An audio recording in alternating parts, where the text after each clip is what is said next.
Estamos iniciando directo. Martes, mujeres con historias para contar desde Europa. Concretamente, hoy toca el turno a España y yo, Mar Clarós, como embajadora de España, aquí presente para acompañar a nuestra invitada, a mi invitada. Antes de darle paso a la invitada que tenemos hoy, quiero hablarte un poquito de mujeres con historias para contar. Quizás te unes por primera vez a este espacio, a estos directos. Somos una asociación civil sin ánimo de lucro que nace como hilo conductor para que la mujer tenga un espacio seguro, de confianza, de escucha, de sostén, de apoyo, donde poder contar su historia, experiencias, vivencias de superación, caídas, levantarse, y que todo tiene un denominador común, que es la superación y el recuperar el poder personal. Todo esto es un entramado que nos une a todas las mujeres de diferentes países a lo largo y ancho de este mundo. Estamos en dos continentes, en América y en Europa, y nos configuran varios países como formando parte de esta comunidad. Y el eje principal que tenemos como actividad son estos directos, donde invitamos a mujeres que sí están disponibles a contar su historia. Y además, como toda organización que crece, se abre, que tiene inspiraciones, que tiene motivaciones, que quiere tener un impacto social, que quiere tener un impacto de inspirar, de transformar y de co-crear y recrear nuevos escenarios para que haya igualdad en los derechos humanos que nos corresponden como seres humanos, como personas, a hombres, mujeres, niños y niñas, y que también, como no, el respeto por el planeta que nos acoge. Eso es Mujeres con Historias para Contar. Tenemos mucho más, se vienen cosas nuevas, pero aquí estamos, con la actividad principal por la que nace Mujeres allá en el 2020. ¿Os acordáis de lo que vivíamos en el 2020? Así nace, con este espíritu, con el que hoy vamos a ver y a vivir la entrevista y la escucha y el acompañamiento con la invitada, Eva Villanueva, que creo que ya está por aquí. Voy a darle paso.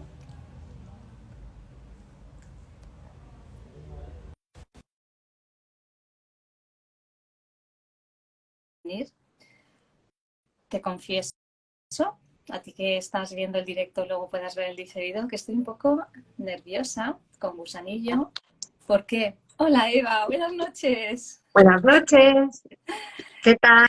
Aquí con ganas de volver a encontrarnos, aunque sea a través de pantalla, que parece mentira que vivimos cerquita. Es verdad, Nos sí, sí, conocimos en un evento de autores, ahora ya está a punto de hacer un año, en septiembre del año sí, pasado. sí, Tú presentando, quería haber preparado tu libro y me lo he dejado en la no estantería. te ¿Tú lo tienes a mano? preocupes. Sí, lo he cogido Vale, por si es que leíamos algo yo lo quería o tener aquí para poder hablar no pasa también de nada.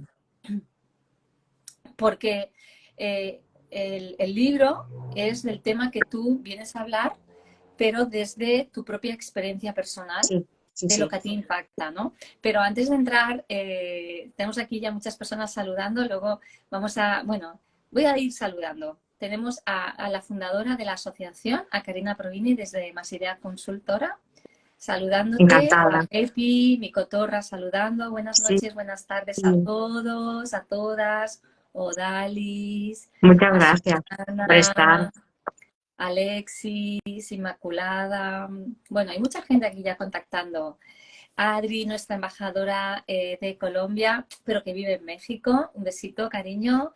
Eva, tú dices de ti misma que no tenías muy claro cuál era tu vocación y a lo que te querías dedicar y que, bueno, como que cuando uno no tiene claro esas cosas o no hay una orientación al entorno, ¿no? De cuando eres adolescente o joven, pues acabas, dices, la vida me acabó llevando a que trabajara como administrativa y estás ahí en esa empresa durante casi 20 años o 20 años hasta que la empresa cierra y de repente es, ¿qué hago con mi vida, no? Y decides, bueno, estabas en un proceso también de desarrollo personal, bueno, supongo que cuestionándote cosas y entras en una formación de acompañamiento al duelo. Ujú. Sí, Y lo que tú no sabías en ese momento, que era un entrenamiento para lo que la vida te tenía preparado para transitar, que una vez acabas, dices que te llena de tal manera ese tipo de labor, que sobre todo lo haces de manera voluntaria, acompañar a personas, pero la vida tenía un plan mayor para ti, que fue el diagnóstico de ELA, de tu madre, y desde ahí transitar el acompañamiento a todo ese proceso que lleva a que tu madre fallezca. Y de ahí, claro, nace el libro especialmente para dar visibilidad a ELA, que es pues una enfermedad que se sabe poco y que cada vez hay, pues bueno, a mí me da la sensación, a lo mejor estoy equivocada, pero como que hace 10 años se escuchaban casos muy aislados y como que empiezan a haber más. Sí. Y nos vas a traer un poquito de luz desde tu vivencia. Cuéntanos, ¿quién es Eva Villanueva como Ay, mujer? pues como mujer es una humana en constante construcción y deconstrucción, y en constante evolución y con ganas de aprender sobre mí misma y mm, sobre todo autodescubriéndome en muchísimas formas y de muchísimas maneras que no me hubiera imaginado ver, ¿no? Y eso me lleva y me ayuda a poder ver a los demás también desde esas miles de maneras en los que si no yo tampoco les podría ver. Y, y en eso estoy, caminando por la vida, ahí estoy. Me encanta eso de que si no nos podrías ver, ¿no? Si tú no estás en constante evolución, ¿cuánta verdad hay en esas palabras, ¿no? Estamos así, cada uno metido en su cuadradito y nos Sí. perdemos tantas cosas de nuestra propia vida, pero también de esa interacción con el otro cuando estás disponible a ver y a escuchar desde el corazón, ¿no? Y no con estas dos orejas que nos ha dado. Sí, sí, sí. Sobre todo viendo, estoy en un momento de mi vida viendo, hablando menos y escuchándome más, porque he entendido que es la manera de poder escuchar al otro más también, estando abierta a escucharme a mí. Y casi a veces que digo, ostras, como que estoy con la boca cerrada, pero hay un mundo interior dentro mío moviéndose y hablando y sintiendo. Y, y me entrego desde otro lugar, no me entrego tanto desde la acción-reacción, sino desde un lugar más reposado también. Entonces, Qué eh, bonita expresión, ¿no? Desde un lugar más reposado, me encanta. sí, Eva, y ¿siempre ahí has tenido estoy, esta con toda inquietud? honestidad os lo explico. Te preguntaba que siempre has tenido esta inquietud o no, o No, fue a raíz de un momento determinado que empiezas a darte cuenta que algo no, o tú no te sientes alineada, o algo no está funcionando dentro de ti. yo creo que es una cosa que sentí desde muy pequeña, muy, muy pequeña, pero que yo misma capé debido a aquellas cosas que nuestros padres, con todo su ánimo de protección, nos decían que así te iban a hacer mucho daño, que no se podía ser tan sensible, que no, así no se puede ir por la vida. Y entonces yo misma lo capé todo ese mundo emocional que vive en mí. Pero no lo uso como etiqueta, pero sí que entendí que soy una persona altamente sensible y además es que ahora con el tiempo lo explico, ¿no? Y digo, es que yo cuando era pequeña, yo le decía a mis padres, em, decidme la verdad, yo soy adoptada, ¿no? Porque yo los veía tan diferentes a mí y veía mi entorno tan diferente a mí que, y ahora realmente me emociona, ¿no? Porque realmente entiendo que somos adoptados, ¿no? Lo entiendo, que somos, bueno, lo siento, que somos adoptados realmente, ¿no? Entonces, para mí fue que con el tiempo ha sido un descubrimiento eh, en mí misma. Y eso me ha hecho, lo que a mí me ha hecho profundizar han sido las crisis vitales. Es lo que casi a todos nos hace profundizar. Y yo cuando mm, empecé a salir de, como digo yo, cuando me explotó mi burbuja que yo tenía, eh, empecé a ver cosas que no comprendía y que las malvivía, no las sabía vivir emocionalmente bien, no nos han preparado emocionalmente para afrontar situaciones y, y yo he vivido muchos duelos que no sabían que eran duelos y de aquellas cosas que te dicen, bueno, esto ya está bien, esto no es para tanto, esto a todo el mundo le pasa, mira fulanito, mira menganito, no eres la única, y tú mismo vas diciendo, ostras, es que al final es verdad que voy a ser rara, o es verdad que soy demasiado sensible, es verdad que siento demasiado las cosas, ¿no? Y comprendo, ¿no? Que es vuelve a ser desde la mirada de que los demás no pueden sostener esa emocionalidad porque les refleja la suya propia. Entonces, a mí las crisis han sido lo que me han hecho moverme hacia adentro. Qué importante al escucharte darnos cuenta de cómo los paradigmas o las maneras de los marcos de referencia, ¿no?, que tenemos cada uno, de familias, de sociedad, de comunidad, religión, ¿no?, cultura, cómo nos condicionan y ni siquiera nos damos cuenta, ¿no? Estoy haciendo una formación y decían en clase el otro día que nos creemos libres, pero cuando nacemos ya estamos condicionados a toda una estructura que ni siquiera nos damos cuenta, ¿no? Y asumimos como real y empiezo, ¿no?, Sí, pues a creerme que pues es verdad que a lo mejor soy rara, que a lo mejor soy muy sensible y como al final es como un mecanismo de supervivencia, ¿no? De totalmente. Sí, sí, bloqueamos sí. esa sensibilidad o esa percepción o esos cuestionamientos a veces también, ¿no? Cuestionarnos, ¿y esto por qué, no? Con tal de pertenencia, esa, uno de los que decía Bert Hellinger, ¿no? El orden de Claro, pertenencia el y el orden de sentido, pertenencia. ¿no? Hombre, si papá y mamá y el colegio y el médico y el profesor lo dicen, ¿no? Esas figuras como de autoridad máximas, eso es que, bueno, eso es que tiene que ser verdad. Entonces ni siquiera te lo preguntas si es mentira. Totalmente. Totalmente.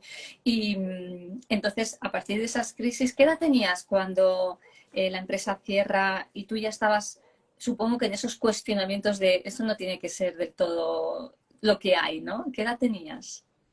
Pues yo empecé un poco antes. Mi primera crisis fue justamente a raíz de una enfermedad de un familiar. Yo estoy casada, pero me tenía que haber casado en el año 2000. Me casé en el año 2001 porque mi suegra se puso muy malita. Entonces, ella estuvo muchos meses ingresada en el hospital, lo cual hizo que, bueno, estuvo muchísimos meses en la UCI, lo cual hizo que yo conectara por primera vez con la muerte de cerca y conectara con primera vez con otras muertes de personas que están en la UCI durante muchos meses y bueno, pues yo le llamé el purgatorio a la UCI. Era como para mí, como que unos sí, unos no, bueno, estaban ahí casi en el filo de la navaja, ¿no? Y al final lo que pasó es que, bueno, tuvimos que cancelar la boda y mi suegra murió. Eso a mí me hizo conectar con el miedo a la muerte y el miedo a que alguien más se muriera.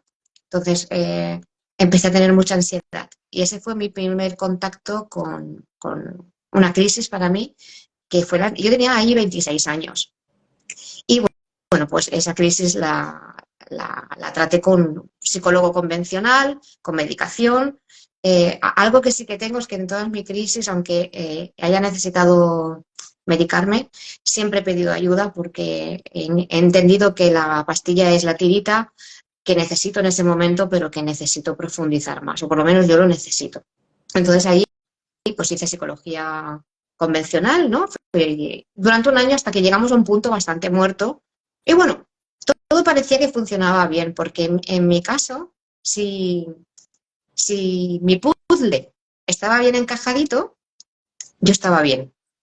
A la que una pieza del puzzle se movía, yo me caía. Entonces mi puzzle eran mis padres, mi hermana, mi marido, los amigos más allegados, ¿no? Era como que yo necesitaba que ellos estuvieran bien para yo estar bien. Entonces os podéis imaginar el nivel de sobrecarga, bueno, lo que viene siendo no solamente intentar controlar mi vida, sino la de los demás. Y encima la salud también, ¿no? De los demás. Todo, todo, Como todo. Sí, sí, sí, el todo. O condicionar sea, esa tranquilidad a lo externo, ¿no? sí, sí, sí. Yo me autoimpuse además que, claro, ellos tenían que ser felices, con lo cual mi expectativa era que tenía que mover un montón de piezas para poder contentar a todos, para que todos fueran felices, ¿no? Pero esto era una mala interpretación mía, ¿no? Pero yo no lo sabía, era inconsciente de ello. Ahí sí que fue cuando empecé, me encontré con una amiga, con Esther, y ella me dijo que había un terapeuta que le había ido muy bien y bueno, pues le pregunté que quién era y me dio su dirección y empecé a hacer terapia. Era un concepto muy diferente a la psicología. Era una terapia mucho más abierta, mucho más holística, que contemplaba pues muchos más aspectos de mí. Entre ellos, un aspecto que yo había capado totalmente, que era, o que incluso ni siquiera nunca había desarrollado, que era mi aspecto espiritual. Entonces ahí empezaron a llegarme cuestionamientos, ¿no? También, o sea, y ahí fue cuando ese terapeuta, precisamente era el formador del grupo de duelo, me dijo que sí quería formar parte del grupo para aprender, ¿no? Porque para acompañar a alguien que está en una situación de duelo y para acompañar a alguien que está en una situación de muerte, primero tienes que ver tus duelos, bueno, hay un trabajo personal, ¿no? Entonces, os podéis imaginar, yo que tenía ataques de ansiedad, le dije, pero ¿tú estás loco? O sea, yo que tengo ataques de ansiedad, me voy a poner a estudiar sobre la muerte, o sea, Que no quiero yo hablar las de ello ni que no verlo. quiero o sea, y que la ansiedad te conecta. Bueno, es que la ansiedad hace 20 años no era llorar. La ansiedad hace 20 años era, me está dando un infarto, ¿no? Entonces, era diferente. O sea, ahora la ansiedad, yo a veces cuando oigo a alguien que dice, es que me ha dado ansiedad y le pregunto, ¿pero qué es lo que te ha pasado? No, que me he puesto a llorar y pienso, ostras, a ver si llorar también va a ser ansiedad, que llorar es llorar solamente, ¿no? Y claro, yo tenía unos síntomas físicos, pues eso, que parece que te estás muriendo. Entonces, claro, ir a hacer un curso sobre la muerte, De hecho, sí, se confundían en aquel momento síntomas con un posible sí, sí, amago de ataque sí, al sí. corazón. Y yo tengo amigos que han ido, pues eso, creyendo que se les estaba dando un infarto realmente. Sí, sí, sí, sí. Yo no he ido por cagueta, por si me estaba dando el infarto realmente. No quería saberlo si me estaba dando el infarto. O sea, le tengo miedo a morirme, pero si me da un infarto no quiero saber que me está dando Pero, un infarto. era más miedo que me dijeran que sí. ¿Cómo le tememos al miedo? Creo que es el mayor miedo, es tenerle miedo al miedo, ¿no? Miedo al miedo, Eh, correcto. Ese es el máximo y se siente muy duro Se siente ese miedo. duro, sí, se Se siente siente duro. duro. Decías que con el episodio de tu suegra, que es como el primer confrontar, ¿no? La Impacto. muerte en primera fila, dirías Impacto tú desde consciente. Impacto impacto. consciente, porque, y lo explico en el libro, porque luego, a medida que he ido pasando la vida y yo he echado la mirada atrás, en mi casa, la madre de mi madre, que vivía con nosotros, mi abuela materna, digamos, murió de cáncer. Y bastante doloroso por lo que explicaba mi madre. Estoy hablando del año 80, que yo tenía pues 7 años. Entonces, yo eso no lo recuerdo, no recuerdo nada de esa etapa, pero en cambio me quedó muy marcado que mi madre no podía morir. O sea, que si mi madre se moría, yo me moría. Entonces, yo lo conecté con los dibujos, no sé si hay gente de mi edad, con los dibujos que aquí en España veíamos que eran Yaquinuca, el bosque de Tayac, Jackie Lucas, y lo conectaba. sí, es verdad. Yo mi imagen era aquella osa grizzly cuando le Oh, disparan los cazadores y cae sí. abatida, y el sentimiento de soledad de aquellos dos bebés ositos, y yo conecté con eso. Entonces yo dije, uy, a mí esto no me puede pasar. Pero imagino que conecté con los dibujos de manera simbólica, porque la realidad es que en mi casa había habido una muerte, porque mi abuela murió en casa además también, ¿no? Y además era cuando los padres y las madres se ponían de negro durante un año, era otro tiempo, era otro tiempo. Y yo creo que cuando pasó lo de mi suegra, ahí fue cuando saltaron las chispas de todo, lo que había ahí. Pero no lo Lo que descubrí hasta más tarde, ¿eh? No Ya, descubrí hasta más tarde. pero estamos como que de repente ahí conecta con lo no vivido, lo no transitado cuando eras Sí, niña y ya de sí, adulta es lo que ya sabemos, ¿no? Se activa lo que está en el inconsciente para que puedas empezar a mirar, ¿no? sí. Desde tu propia vivencia, ¿qué es lo que nos da más miedo? ¿El miedo a morirnos nosotros o el miedo a que se muera un familiar? Mm, yo creo que de alguna manera nosotros nos creemos bastante inmortales, como que esto le pasa a los demás. Entonces, la gente se muere, pero como que a ti eso no te va a tocar nunca, ¿no? Y entonces, cuando vemos que alguien próximo se muere, aparte de sufrir por esa persona y por su situación, depende de si es una larga enfermedad, a lo mejor, eh, yo creo que nos hace mucho reflejo de lo que nos puede pasar a nosotros un día que parece siempre también además que va a ser un día muy lejano, porque damos por hecho que los demás se mueren siempre antes que nosotros, claro. Algo que si tuviéramos más presente haría que la vida fuera más viva todavía. El título que nos traes es Morir en paz. Claro, para poder morir en paz requerimos vivir desde otro lugar del cual vivimos, como lo estás diciendo, ¿no? Morir, no, o sea, vivir desde la arrogancia de creernos inmortales, de que a mí no me va a pasar, pero es inconsciente, ¿eh? Todo esto. Todo, sí, Eh, Luego sí, también totalmente. que culturalmente, al menos nosotros hemos sacado a los muertos de nuestras vidas. De hecho, en alguna conversación que sacas tema, ay, no hables de estas cosas, no Sí, seas sí. Bueno, mala web, pájaro yo lo vuelo, ¿no? hacía, yo lo reconozco, decía, uy, calla, toca madera, hoy por favor, ay, no sé qué, ay, ni me hables, esto, porque es que no lo podemos ni sostener, Claro. no lo podemos ni sostener. Entonces, en esa formación, una de las cosas que te das cuenta, que también te sorprende el tomar conciencia, es la cantidad de duelos que vivimos sin pasar por la muerte de un familiar, pero que no prestamos atención a esos procesos que también nos duelen y nos impactan emocionalmente, ¿no? Sí, totalmente. Eh, le hemos puesto a la palabra duelo una connotación simplemente de muerte física, pero a lo largo de nuestra vida, si en lugar de llamarle duelo le llamásemos pérdidas, nos daríamos cuenta de que hemos sentido pérdidas de cualquier tipo. En mi caso, por ejemplo, pues el primer amor que tienes. Yo tenía un novio que, bueno, pues duramos 5 años y medio. Cuando se acabó la relación, pues eso fue, pues Uf, es un duelo. para mí, que era la que no se esperaba que iba a acabar la relación, Claro. para mí fue, pues, bueno, un shock muy grande, ¿no? Cuando a veces, incluso cuando los niños cambian de la etapa de colegio a instituto, para ellos es un cambio. Cuando a los padres se les van los hijos de casa, cuando alguien pierde un trabajo, cuando pierde un estatus, cuando pierde la salud sin morir, simplemente la salud.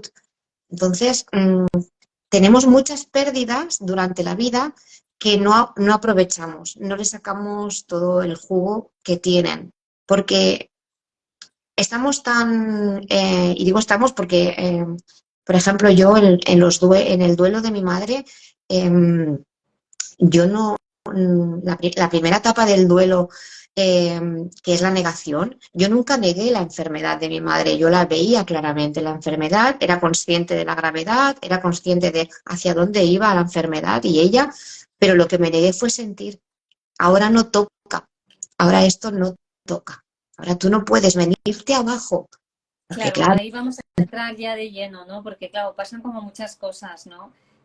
Para las personas que nos estén escuchando luego nos vean en la grabación, Eva, sí, ELA, ¿qué significan esas siglas? Porque en el fondo son unas siglas de la palabra completa, ¿no? sí.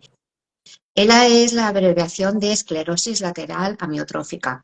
Es una enfermedad del sistema nervioso central, neurodegenerativa. No se sabe por qué se contrae, no hay ningún tratamiento a día de hoy y el problema realmente que las personas que contraen esta enfermedad tienen es que cuando llega un momento de la vida en la que necesitas unos cuidados de UCI, tú no puedes vivir eternamente en una UCI, entonces te mandan para casa.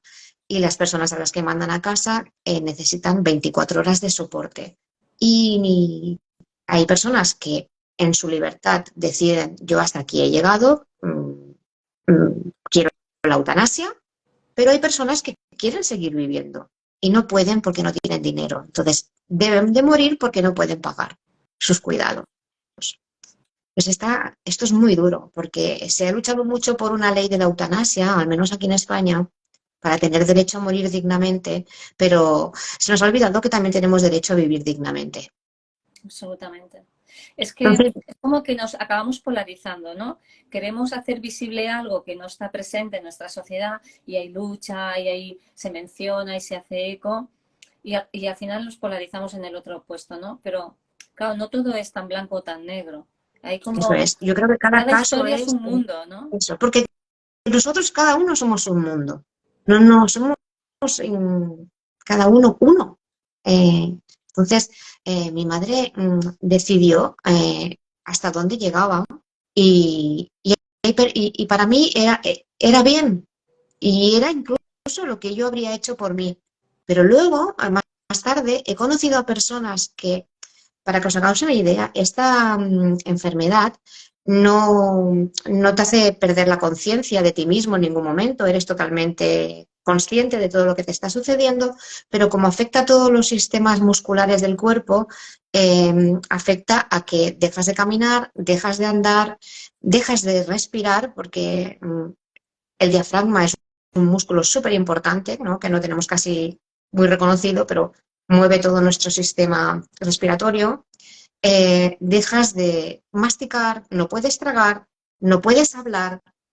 Lo único que te quedan por que puedes mover son los párpados.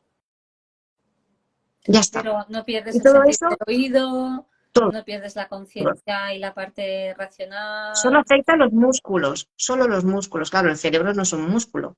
Entonces, tú estás consciente de todo, durante todo el tiempo eres consciente de todo lo que estás perdiendo antes de Eh, morir. en el momento del diagnóstico, ¿qué edad tenía tu madre, Eva? Pues mi madre tenía 64 años. Relativamente joven. Sí. Y está pasando, Además acababa de cumplir el sueño de ser abuela. imagínate, y Sí, está mi pasando hermana había tenido a su bebé. No le venía bien. no, No le venía. le venía mal el Lela en ese Le momento. venía muy mal, sí. Me están llegando, bueno, pues personas que conozco, ¿no? Casos de también de 30 y tantos, Sí, 40 y pocos. sí, sí, sí, sí. Y Es que de repente, no tiene edad. Hay claro, no niños tiene edad. incluso, ¿eh? De niños no conocía, de niños Sí, también. sí, hay niños también. Sí, sí, sí, sí. Entonces Es de que repente te normalmente sorprende cuando la son vida. personas... ¿Perdona? No, digo que de repente te sorprende la vida y hay ese impacto, ese shock para el que es diagnosticado, pero también la familia, ¿no? Sí, es muy curioso porque cada uno reaccionamos de una forma distinta. Entonces, mi experiencia fue ver a mi madre como en lugar de, que esto es muy común, en enfermedades así degenerativas y bueno, y en enfermedades graves, ¿no? Que tienen un final de vida. Es que el final de vida te dicen que como máximo vas a durar 5 años, pero en el caso de mi madre que estaba ya avanzada, porque es una enfermedad que cuesta de diagnosticar, cuesta de llegar a ella, ¿no? Porque antes te hacen antes pasas por muchísimos diferentes especialistas antes de diagnosticar esta enfermedad. Entonces, en el caso de ella dijo, vale, yo puedo asumir que tengo esclerosis, pero ella se quedó con la múltiple, no con la lateral amiotrófica. Entonces, como en nuestra calle donde vivíamos había una señora que tenía esclerosis y más o menos iba bien, esa hora que la vio que va en silla de ruedas, ella asumió esa parte. Mi padre lo oyó todo, pero no oyó nada. Y a mí casi me da un infarto en la consulta del médico, literal, porque además, bueno, esta es otra cosa que habría que también tratar, ¿no? Pero el médico, con toda su buena intención, le dijo a mi madre, cuando la vio el neurólogo le dijo que le tenían que hacer pruebas para acabar de determinar, porque cuando llegamos era bastante evidente que le pasaba algo porque se notaba ya una voz como las personas que son sordomudas, que tienen como una voz húmeda, pues a mi madre se le empezaba ya a notar. Entonces pensábamos que le había dado un ictus a mi madre por la voz. Y el neurólogo sutilmente les hizo salir de la consulta y a mí que les había acompañado me dijo, tu madre o le ha dado una embolia o tiene un tumor cerebral o tiene ELA. Pero yo creo que tu madre tiene ELA. Claro, yo nunca había escuchado la palabra ELA. Entonces, claro, yo me quedé en shock, salí con cara de póker y bueno, como, como digo, en lo que escribí es que es súper real porque eh, ahí sí, salimos en silencio, hicimos el camino a casa en silencio y hay silencios que hablan mucho, hay silencios que hablan mucho, Hay silencios que gritan. sí, Hay la negación, por no, hay como la sí, omisión o la negación del diagnóstico sí, y sí, supongo que cada uno su proceso de cómo continuamos a partir de ahora, sí. ¿no? En el caso de mi madre fue una negación parcial del proceso, aunque rápidamente tuvo que asumirlo porque el cuerpo iba muy rápido dando Muy rápido. señales de que aquello no. Sí. Mi padre vivió en la negación hasta... Es muy curioso. Mi padre vivió en la negación hasta después de muerta mi madre. Claro, es que Muy curioso. Viéndolo todo, ¿eh? Viéndolo todo, porque no es aquello conviviendo, que digas, bueno, es que... conviviendo, ¿no? Y viviéndolo, porque además era la que más convivía con ella, las 24 horas, claro. Ujú. Su sistema de protección es un sistema de protección cerebral que tenemos y se activa y lo asume cuando puede, cuando puede. Eh, Eva, ¿de qué manera eso es darte cuenta, esa formación que te permite como ampliar tu mirada respecto a la muerte y también a la vida, ¿no? Porque al final no dejan de ser las dos caras de la misma moneda o el mismo proceso con ida y vuelta.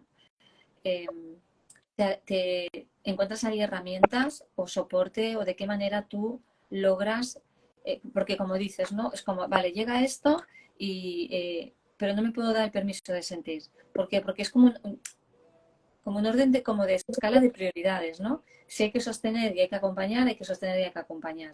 Y a veces también ahí nos olvidamos de cuidar al cuidador. Correcto. ¿Recibiste algún apoyo del grupo de formación? ¿Pediste apoyo? ¿De qué manera tú, si lo hacías, te cuidabas? Pues mira, de diferentes maneras. Al principio ya os digo que mi primera opción fue yo ahora no me puedo permitir esto porque yo no puedo caer. O sea, hice una asociación. Sentir es igual a caer y yo ahora no me puedo caer, yo ahora tengo que sostener. Entonces, esta fue, bueno, pues eso, mi forma de negarme a mí, de negarme a mí. Entonces, a medida que pasaba el tiempo, lógicamente, pues yo cada vez estaba más angustiada. Ah, pues pedí apoyo a las personas que habían hecho formación conmigo, con las que más contacto tenían, con Cristina y con Carmen, que pues me escuchaban y me escuchaban desde el... Es que es súper importante escuchar a alguien. Primero, poder escuchar lo que te explica, porque son cosas, vamos a decir, socialmente duras, vamos a decir socialmente duras, pero que tengas a alguien frente que puede sostener esto es muy importante. Y que tengas a alguien frente que no te juzga por lo que le estás explicando es aún más importante. Entonces, esto es fundamental, fundamental, fundamental. Entonces, eh, más adelante, después de fallecer mi madre, me di cuenta de cosas que podría haber mejorado, de cosas que incluso no sabía todavía y que mm, me ha ayudado bueno, me ayudaron luego a, por ejemplo, a acompañar a mi padre a su final de vida. Entonces fue diferente, porque yo también era diferente. Entonces, mm, vamos aprendiendo, ¿no? Mm, pero sí, me sostenían personas con las que yo podía ser yo. Y eso es muy importante, Mira, está muy diciendo por importante. aquí Adriana, la embajadora de Colombia, dice, eso es madurez cuando hablabas de esa autoescucha en la que entras, esas crisis, ese darte cuenta de que, pues, que había muchas más cosas. Karina dice, escuchándome es el principio que resuena en nosotros, porque al final también Mujeres con historias para contar es esto, ¿no? Estos espacios donde pues que otra mujer venga y cuente su historia y pueda ser sostenida y también apoyada en la escucha, ¿no? En el libre de juicio, en el libre de crítica y en el de ole tú y tu vida y toda tu experiencia, y ole tú que te atreves a compartirla para inspirar a otras mujeres o a otras personas, porque el tema de ELA toca, como hemos estado viendo, edades, género, estatus sociales, estatus económicos, no tiene problemas esta enfermedad a este no lo toco, ¿no? No. Eh, Además es curioso porque, claro, digamos que te venden la idea de que solamente hay 900 casos en España, ¿no? Pero claro, es que esa cifra no aumenta ni disminuye porque van muriendo y se van diagnosticando, van muriendo y se van diagnosticando. Entonces, por eso la percepción de que es una enfermedad rara y de que hay poca gente. Obviamente, cuando a mi madre se la diagnosticaron, empiezas a escuchar, aquí en mi pueblo hay dos personas, una que falleció antes que mi madre y un señor que todavía está vivo, gracias a Dios, ¿no? Pero en el pueblo de al lado hay otra, entonces dices, hombre, pues tan rara no será, ¿no? Eh, claro, cuando te bueno. diagnosticaron los primeros, a lo mejor hace 10 años sí podría ser rara, pero hoy por hoy pues quizás es menos rara, ¿no?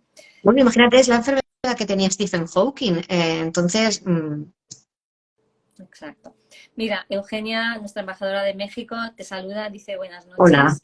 Están por aquí, bueno, Karina dice la importancia de conocernos cuando estabas hablando de esa parte interna, ¿no? De las luces y las sombras, comenta. Y tenemos por aquí a una personita, bueno, ahí, Eugenia dice, sí, son las pérdidas de las diferentes situaciones de nuestra vida. Cuando hablabas de esos diferentes duelos, que si los llamáramos pérdida, quizás lo viviríamos desde otro lugar, ¿no? Adriana, cuando empiezas a hablar de ella, dice, wow, qué duro debe ser todo ese proceso. Y a ver si encuentro, Susana Logo dice, hola Eva, te saluda, Sí, seguro que sabes quién es. la conozco. Sí, sí, sí, Quería sí. mencionarla. Se ha unido por aquí nuestra embajadora de Brasil, Keila, nuestra embajadora de Suiza, Isabel.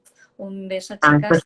Eva, muchas gracias. fíjate la Hola. red de apoyo en diferentes países, escuchándote en Argentina, en Colombia, en México, en Suiza, en Muchas Brasil. gracias. Eh, de este tema que se conoce tan poco y no sé también en los otros países si tienen la misma incidencia, el mismo impacto, ¿no? Pero sí que al final hay un proceso que es duro de vivir, que uno hace lo que puede y que nos olvidamos, como estabas diciendo, de toca lo que toca, ya me trabajaré lo que no puedo atender. Pero cómo cambia, Eva, cuando te puedes permitir el lujo de no puedo más y sabes que hay ahí un grupo o una persona que te sostiene, que a lo Sí, mejor no habla, porque a veces parece como que tengamos que decir algo y simplemente exacto. es Sí, sí, sí. Estar, apoyar, ¿no? Y estar. estar, sí. Sí. Y esta formación, que yo creo que deberíamos de hacer todos en algún momento, o por lo menos leer libros sobre el tema, ¿no? Que está muy basada, o por lo menos la que yo hice, muy basada en las enseñanzas de Elizabeth Kubler-Ross, que también la quiero destacar muchísimo. Eh, te enseña a que cuando la persona que está enferma se enfada contigo, porque claro, después de esa negación llega una rabia y una tristeza, tanto del enfermo como del acompañante. O, o a veces al mismo tiempo, a veces solapada, a veces, bueno. Pero claro, tú ves a tu madre enfadándose y diciendo cosas que tú antes nunca la habías escuchado decir y que impactan en ti, porque te las está diciendo a ti. Yeah. Entonces, yo también quiero destacar, porque la rabia es muy importante para las personas que están enfermas, recordar que cuando nos gritan o cuando nos hablan mal o cuando nos dicen cosas impertinentes, a lo mejor que nunca nos habían dicho, y que los recibes como hija, recordar que no te lo están diciendo a ti, sino que te lo están diciendo, se lo están diciendo a la enfermedad normalmente. Y que es un proceso normal de ellos y de nosotros en cualquier pérdida, en cualquiera. Entonces, yo, por ejemplo, la manera en la que yo gestionaba eso era, evidentemente lo recibía con dolor, porque era mi madre la que me lo decía, ¿no? A lo mejor me lo dice una persona de fuera y enseguida hago esa mirada desde fuera de decir, ah, vale, esto no es a mí, es a la enfermedad. Pero claro, como tú también estás con los pies metidos ahí en ese charquito, pues yo he roto muchísimos periódicos mientras que mi madre estaba enferma como forma de vía de escape. He golpeado mucho el colchón de mi cama, incluso en momentos de sustos de la enfermedad. Me he cogido el coche, me he ido al polígono. Bueno, digo el polígono porque yo vivo en un edificio, si gritase pensarían que me está robando, ¿no? Pero, y me he ido a gritar. Entonces, yo quiero poner en valor la importancia de gestionar las emociones que son feas, que nos han dicho que eso tampoco, que los niños nos enfadan, que eso está Y que, feo, y que saturan y desbordan porque es lo que estamos hablando. y que nos Un ser querido, enferman es un ser querido que además lo estás viendo degenerar, lo estás viendo sufrir porque completamente. duele, ¿no? Le estás viendo en la mirada la impotencia, la frustración y que encima no lo puede expresar. Porque cuando llega el momento que ya no pueden hablar y ser consciente de que no puedo expresar lo que quiero decir, Mucha claro, impotencia, es entonces, qué importante frustración. esto que estás diciendo de que el que está acompañando pueda también darse permiso y sentir la libertad de poder fogar, de poder sacar todo lo que está impactando. Y da igual si tienes razón o no tienes razón, es lo que estás sintiendo en ese momento porque te estás llevando también la rabia tuya de ver que esa persona no puede tampoco expresar y sacar su Exacto. emocionalidad, ¿no? Claro, si no, yo llegaría a casa y a mi marido, que estoy segura que muchas veces he metido la pata porque iba pues a 100, entonces tú llegas, o sea, tú llegas también de mal humor, entonces tú también cargas el mal humor contra el otro. Entonces, yo me acuerdo que yo lo único que le decía a José, que se llama José, vamos, no más que mi marido, se llama José, baja al bar, por favor, y súbeme más periódicos. Un Le saludo, decía, vamos a dar un saludo a José, sí, que ha sido ahí un el que ha saludo sostenido a lo mejor muchas a veces el sostener. silencio también. Total. Totalmente, sí, sí, sí. Pues yo le decía, súbeme más periódicos, no tengo suficientes periódicos para romper, porque yo me ponía a romper, a Pensaba que ibas a romper. decir, José, sube una cerveza que ya no puedo más. No, no, no, no, no. Eso también fue un problema. Eso también fue una tirita que yo usé y que tuve que gestionar más tarde. Una de las tiritas, porque digamos que yo me permitía acompañar a mis padres hasta las 8 de la tarde. Entonces, a las 8 de la tarde era como si yo dijera, hasta, a hoy hasta aquí. Y era como mi zona de recreo. Pero ¿qué pasa? Que mi zona de recreo tenía mucho sufrimiento en mí. Y entonces quieres empezar a adormecer ese sufrimiento. Cuando, además, como no te has dicho a ti misma que no toca sentir, entonces, bueno, es una de las cosas que pasa en el duelo, que cuando no queremos sentir la rabia, la tristeza, es bastante difícil que vayamos hacia un espacio de más aceptación. Con lo cual, paramos ahí y nos decimos que no queremos sentir y entonces empezamos a tener que adormecer esas emociones. Hay gente que lo adormece jugando, hay gente que lo adormece mm, incluso haciendo deporte, que sería una cosa muy bien vista, que es también según cómo adormecer muchas cosas, Vamos, si no lo vamos, haces con conciencia. vamos a poner nombre a las cosas para que nos entendamos. Se puede adormecer tomando alcohol, Eso es. fumando Drogas, marihuana, tomando drogas, evadiendo desde el juego, el desde no sexo, asumir responsabilidades, en fin. Porque eso es que es lo único que es. tú dices, ¿no? El adormecer. Eso Es el que me baje esto que siento que no puedo más. Porque haga lo que es. haga, no se va. O si se va, No se va. vuelve, ¿no? Sí, entonces eso incluye el dormir más, claro, porque mientras estás durmiendo no sientes. Y es cuando abres los ojos que dices, vale, esto sigue existiendo en mi realidad. Entonces Y yo quiero ser muy honesta, porque no lo entiendo desde otro lugar. Y yo te lo agradezco y la comunidad que te está escuchando y las personas que te están escuchando también. Karina dice, qué resiliencia, Eva. Gracias por compartir con nuestra comunidad. Adriana está diciendo, es difícil, pero para ello es importante aprender y leer para entender cómo llevar estas emociones, porque es muy doloroso.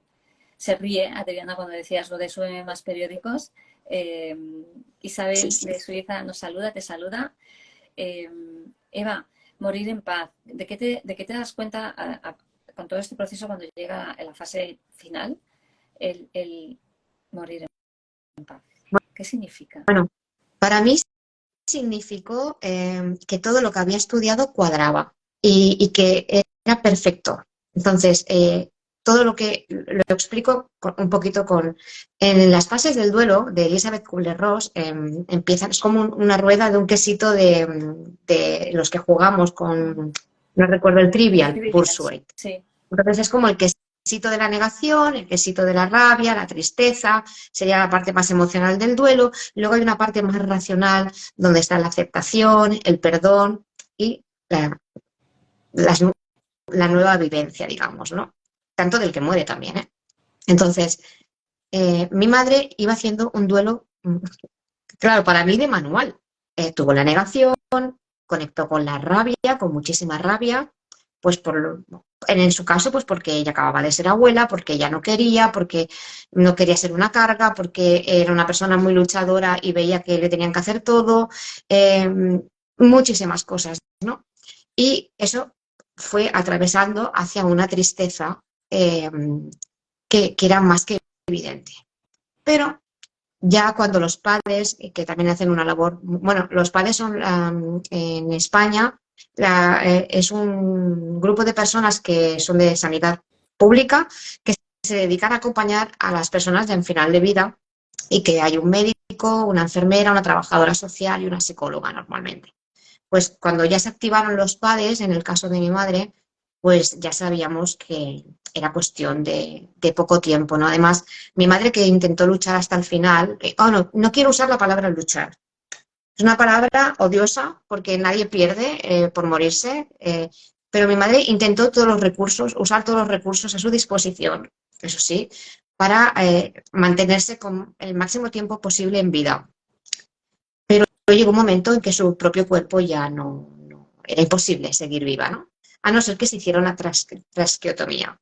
Que esto es lo que implica luego los cuidados de 24 horas. Y ahí mi madre dijo, yo hasta aquí.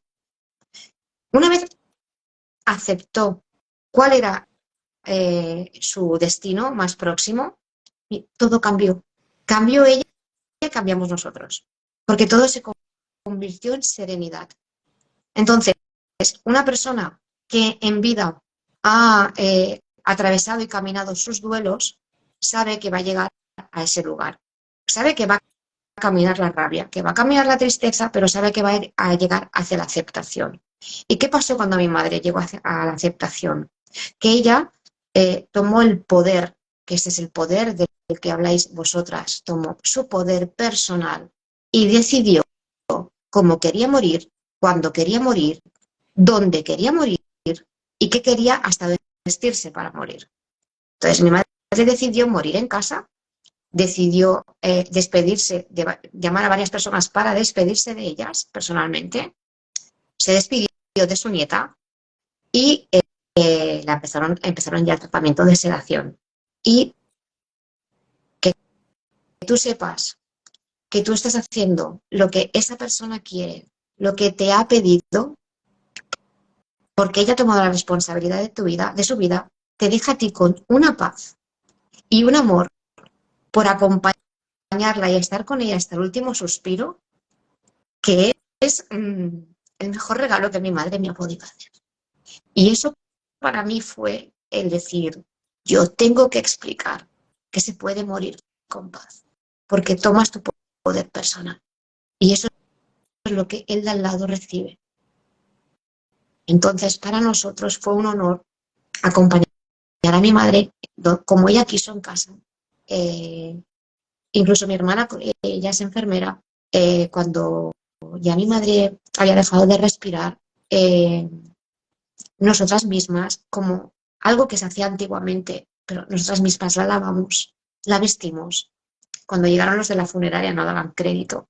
Y nosotras mismas le retiramos la sonda. Pero no os podéis imaginar el amor, el silencio, la entrega que había en ese momento. O sea, es indescriptible. Es un acto de amor. Entonces, yo eso lo tenía que explicar. Y decides plasmarlo en un libro. Sí. Decido plasmar Ay, perdón, es que me he emocionado, ¿eh? Sí, yo también. Gracias, Eva, paréntesis, gracias, Eva, por ser transparente, por no reprimir, por hablar con transparencia y con claridad de tu proceso personal, porque es tu proceso personal y el familiar, desde tu lugar, desde como tú lo viviste, lo Sí, sentiste y lo como hija, atravesaste. Así que, sí, como hija. gracias. A vosotras, a ti. Bueno, pues ahí acababa como eh, la parte de mi madre, pero empezaba una mía sin ella, ¿no? Entonces empezaron a salir muchas emociones que parecía que habían sido tratadas, pero que no habían sido tratadas. Empezaron a salir otros temas, como el cuidado de mi padre, que era una persona diferente a mi madre en cuanto a cuidados y en cuanto a dejarse cuidar. Y empezaron a salir temas de salud, como un diagnóstico de fibromialgia, y empezaron a salir muchas cosas que estaban paradas en mi vida, ¿no? Entonces, claro, es curioso porque yo que decía que lo había visto todo y que lo había, no había negado nada, mi madre murió a mitad de agosto y nosotras celebrábamos el cumpleaños juntas porque mi madre nació el 4 de septiembre y yo el 8. Pues claro, la primera celebración familiar eran nuestros cumpleaños y días antes, eh, durmiendo, me quedé dormida al mediodía y de repente, ensoñando, ¿no? En esas cosas necesarias que hace la mente, yo veía a mi madre. Y entonces yo en el mismo sueño me preguntaba, pero un momento, entonces es que no se ha muerto. Yo decía, pero si la veo normal, sin enfermedad, eso sí, ¿eh? La veo sin enfermedad, pero con su edad, y la veía andando hacia mí. Yo decía, oh, yo misma en el sueño me decía, me estoy volviendo loca, es que no se ha muerto. Entonces, ¿qué es qué es? Es que yo estaba soñando. Entonces, claro, cuando yo abrí los ojos, me acuerdo que me fui corriendo hacia José y le dije, que mi madre se ha muerto. Claro, él se quedó como, ¿qué le pasa? Y yo, no, que mi madre se ha muerto. O sea, a mí el cerebro en ese momento hizo el clic.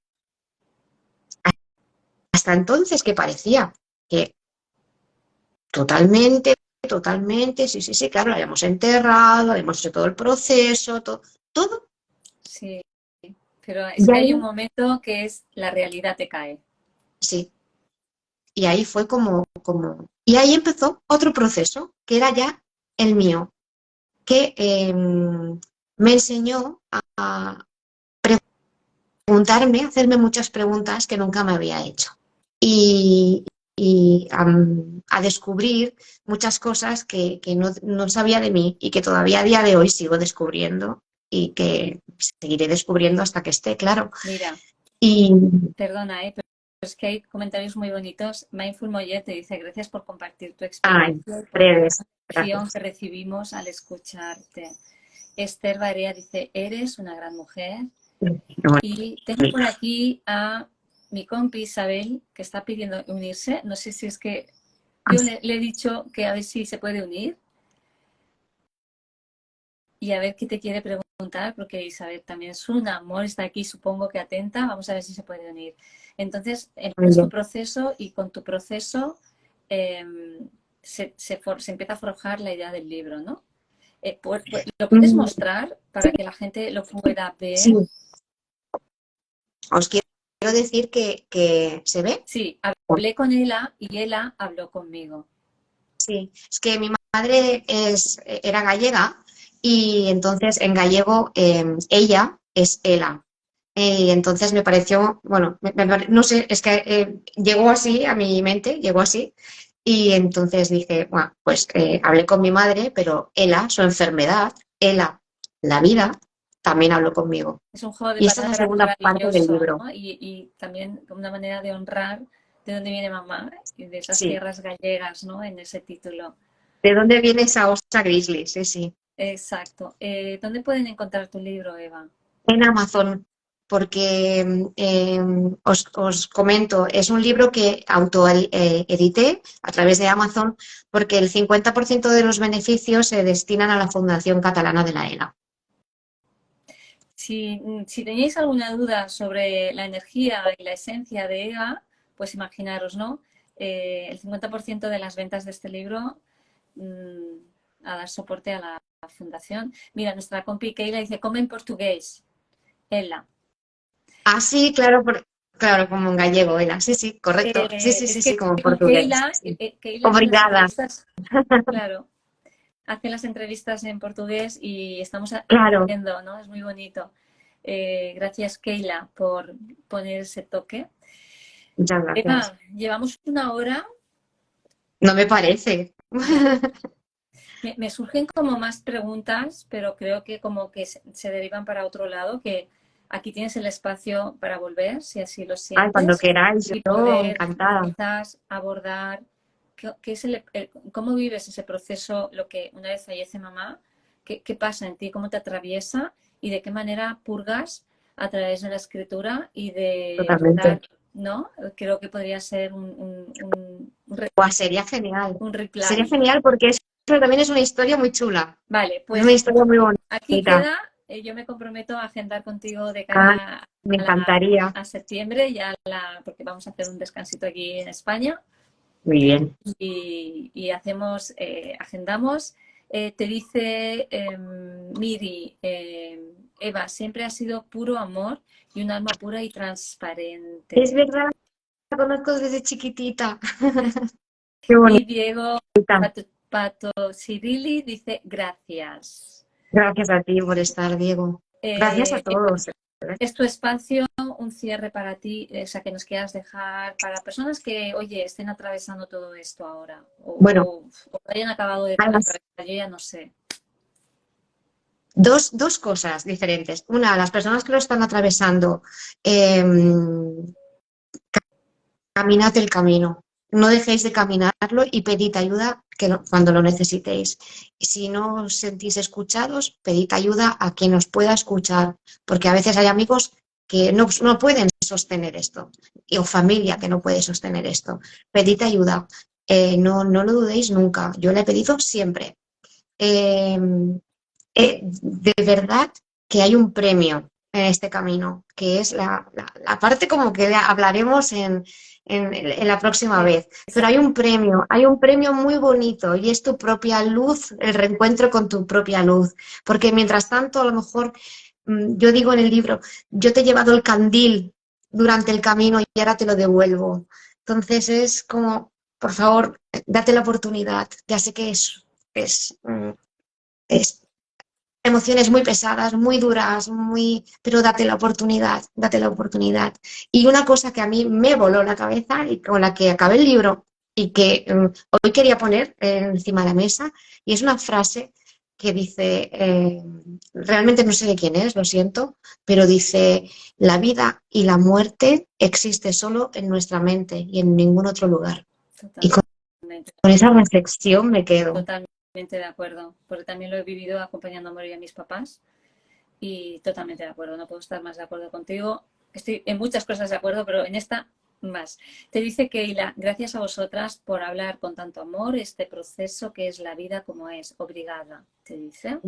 Y Miri Muchísimas gracias a vosotras, te obrigada. dice, siempre he aprendido mucho Sí. de ella. Gracias, Eva, por compartir todo. Y Keila dice, qué fuerte. Con la frase final, me imagino. Gracias, Eva, por esta horita de tu Bonito. vida entregada a la comunidad, No, pero Mujeres con Historias para Contar. Esperamos muchísimas que, gracias.